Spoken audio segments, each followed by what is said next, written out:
Quran itu disebut mukjizat. Mukjizat itu artinya mengalahkan, melemahkan pikiran, akal. Quran itu merupakan tantangan. Siapa yang tidak percaya bahwa Quran ini dari Tuhan, ayo coba bikinlah seperti Quran ini. Nah, ini segi mukjizatnya Quran itu ada 3. Satu dari segi bahasanya, ya, bahasanya. Ini kalau yang tidak ngerti bahasa Arab ya tidak ngerti. Dari segi bahasa, keindahan bahasanya. Kedua,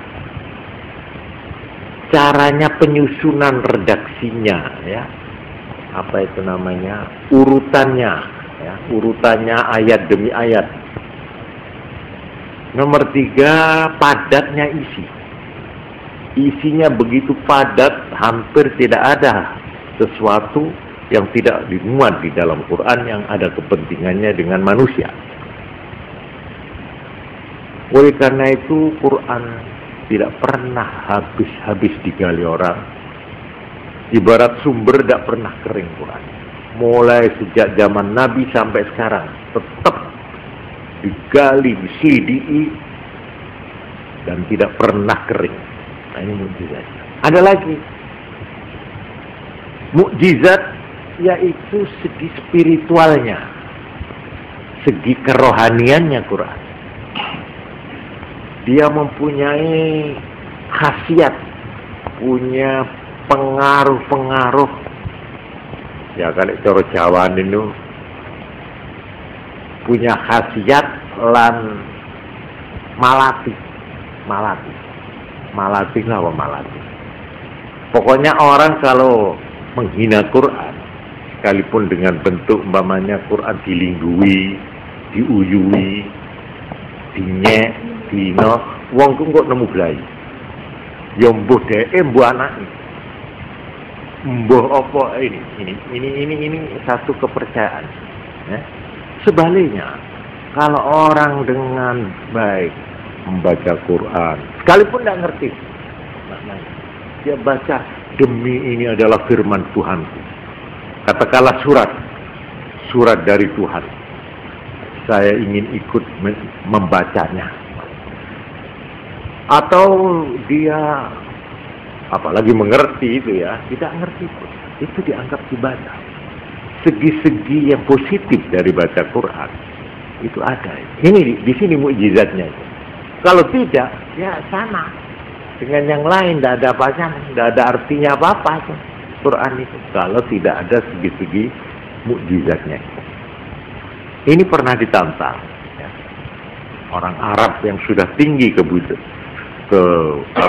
kesusastraannya itu, suruh bikin satu surat saja. Itu ternyata sampai sekarang tidak ada yang sanggup yang memenuhi syarat-syarat keindahan, kesusastraan dan kesenian, ya, bahasa Arab ini. Jadi saya kembali lagi, sabda Nabi ini tentang Fatihah ini saya kebetulan baca, kok saya pikir-pikir ini ya. Ini dari Ibnu Abbas. Ada lagi ini yang mengenai Fatihah ini. Dari Imran bin Husain, seorang sahabatnya. Ya, coba dengarkan aja lah. Saya tirukan nih. Fatihatul Kitabi wa ayatul kursi. Fatihah Quran dan ayat kursi. La yaqra'uhu ma 'abdun. Tidak membaca keduanya abdun, seorang hamba, fidarin, di dalam satu rumah, baca Fatihah dan ayat kursi di rumah, fayusibahum dzalikal yauma, kok rumah itu penduduknya terkena pada hari itu oleh ainu insin au jinnin, oleh gangguan manusia atau jin. Tidak bisa. Itu artinya orang baca Quran dan ayat kursi, ya, Fatihah dan ayat kursi itu mempunyai kekhususan, itu ditakuti atau menjadi penangkal daripada kekuatan-kekuatan gaib dari setan dan jin. Oleh karena itu ada ini dari Abu Sa'id Al-Khudri, sahabat Nabi. Itu waktu ada orang sakit. Ini zaman Nabi itu, dia keliling. Ya, jalan-jalan sampai di satu desa, kepala desanya itu sakit sudah lama, tidak ada obat. Nah ini si sahabat Abu Sa'id ini ada dengan teman-temannya. Terus orang yang punya rumah itu putusan, coba-coba barangkali sahabat Nabi itu bisa mengobati gitu. Terus akhirnya disilahkan. Lah ini tidak ngerti apa-apa, dungo orang iso, ini tidak iso, dan memang tidak pernah jadi apa itu, katakanlah dukun itu tidak pernah. Tukang suwo yonda, cuma dia ingat pada waktu dia disuruh maju, ini sampean mau, sebab yang paling tua itu di antara rombongan itu. Akhirnya dia lalu ingat, iya, Nabi itu pernah satu kali bersabda, Al-Fatihatu lima quri'at. Lah, Fatihah itu tergantung niatnya untuk apa. Menurut saja li tak wacana Fatihah. Akhirnya dibacakan Fatihah 3 kali dengan menaruh percaya pada sabda Nabi bahwa Fatihah itu berguna untuk apa saja yang dibaca untuk itu. Akhirnya setelah dibaca 3 kali, orangnya itu kok sembuh. Nah ini dalam hadis yang saya baca ini. Jadi Fatihah itu sampai Kanjeng Nabi malah di sini saya menemukan di sini, yaitu dari sahabat Abu Sa'id Al-Khudri ceritanya ini. Fatihatul kitabi syifa'um minas summi. Fatihah Quran itu penyembuhan dari racun. Ini sabda. Ada lagi Fatihatul Kitabi Shifa'um min kulli da'. Fatihah Quran itu penyembuhan dari segala macam penyakit, baik penyakit hati, yaitu hati kaku, hati cenderung kejahatan dan sebagainya, maupun penyakit secara zahir.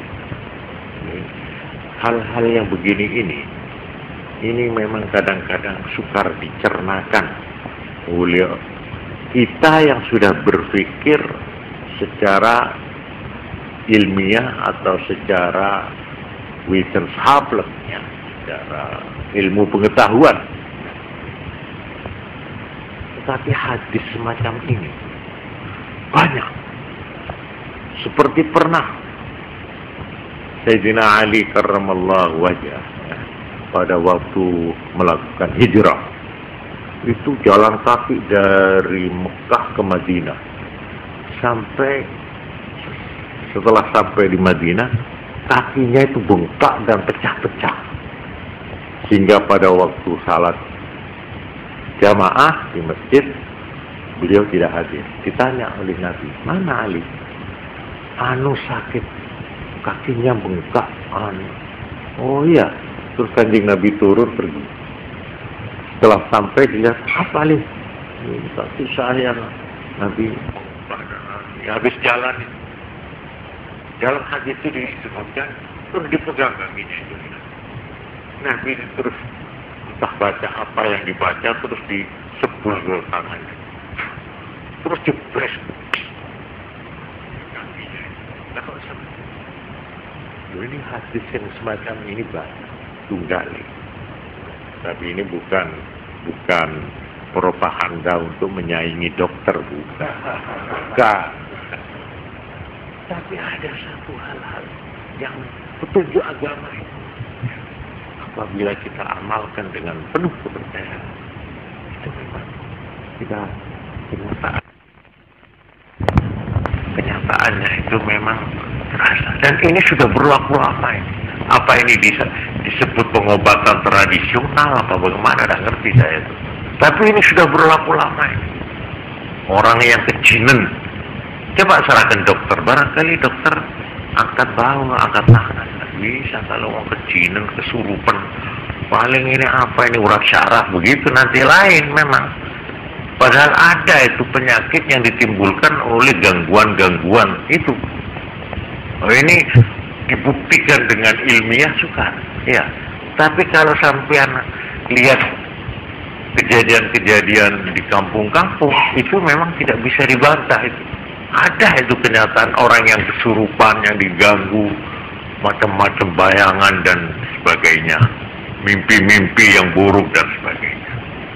Dan saya kembali lagi kepada Fatihah yang mempunyai pahala demikian itu. Di sini ada lagi Fatihatul Kitab tujzi ma la yujzi syai'un minal Qur'an. Fatihah Quran itu, pembukaan Quran, mencukupi apa yang tidak dicukupi oleh sedikit pun dari yang lain dari Quran. Oleh karena itu, menurut Imam Syafi'i, orang sembahyang itu kalau tidak baca Fatihah, ya, itu tidak sah, tidak mencukupi. Sekalipun dia menghabiskan Quran 30 juz, tapi Fatihahnya tidak dibaca, tidak cukup. Tapi sebaliknya, kalau orang itu sembahyang baca Fatihah, tidak usah baca Quran yang lain, cukup. Ini memang menurut Imam Syafi'i begitu, ya. Imam Syafi'i wajib. Memang ada yang mengatakan tidak wajib, yaitu Imam Maliki dan Imam Hambali. Baca Fatihah dalam sembahyang itu sunnah. Tapi Imam Syafi'i wajib. Karena ada sabda Nabi yang menurut beliau hadis ini kuat sekali, yaitu apa itu? La salata liman lam yaqra'ul Fatihah, atau mana? Tidak ada salat bagi orang yang tidak membaca Fatihah, jadi wajib. Tapi katanya Imam Maliki, oh bukan begitu artinya itu. Bagaimana? Tidak sempurna salat seseorang kalau tidak baca. Jadi tidak sempurna aja. Jadi itu sunat. Ya itu soal penilaian atau penafsiran ahli-ahli hukum agama. Baiklah, jadi saya di sini saya bermaksud untuk ya menilai ya, bagi kita yang tidak sempat baca Quran, tidak sempat melakukan ini ada itu banyak itu. Siapa yang mengerjakan begini itu sama dengan begini itu. Mamanya ini ya. Ada sabda, siapa yang sembahyang maghrib kemudian dia tidak omong dan tidak ngentut, nun sewu, tidak batal sampai sambung isya, itu pahalanya bukan main. Ibaratnya orang topo setahun masih tinggi itu nilainya. Itulah bertapa menurut Islam itu, yaitu topo. Itu tidak perlu ke gua-gua atau ke gunung, puncak gunung. Enggak. Satu, ini antara maghrib dan isya sambungin. Ojo diseling omong, ojo disela-selani omong sing liyo-liyo. Nah, kalau baca Quran boleh atau zikir boleh. Itu satu. Dua, nek bar salat subuh ojo omong, ojo batal nganti terbit matahari. Itu juga nilainya tinggi sekali. Ya, ini saya hanya sekedar contoh. Topo lagi yang menurut Islam, yaitu yang namanya i'tikaf. Orang yang berdiam di masjid sekalipun hanya sebentar dengan niat i'tikaf. I'tikaf itu ibadah. baik buat wanita juga bisa. Jadi kalau kita ingin mengheningkan hati, pikiran, atau mengheningkan cipta, caranya masuk ke masjid dengan niat i'tikaf. Jadi waktu masuk ke masjid itu saya niat i'tikaf. Diam aja sudah, tidak usah sembahyang, tidak usah baca-baca, diam duduk. Itu sudah diberi pahala seperti bertapa, itu sudah. Ya, itu namanya i'tikaf. Tapi biasanya kita kalau i'tikaf itu hanya bulan Ramadan, ya, tanggal selikur. Tapi sebenarnya tidak, kapan saja. Dan i'tikaf itu tidak perlu berjam-jam, tidak.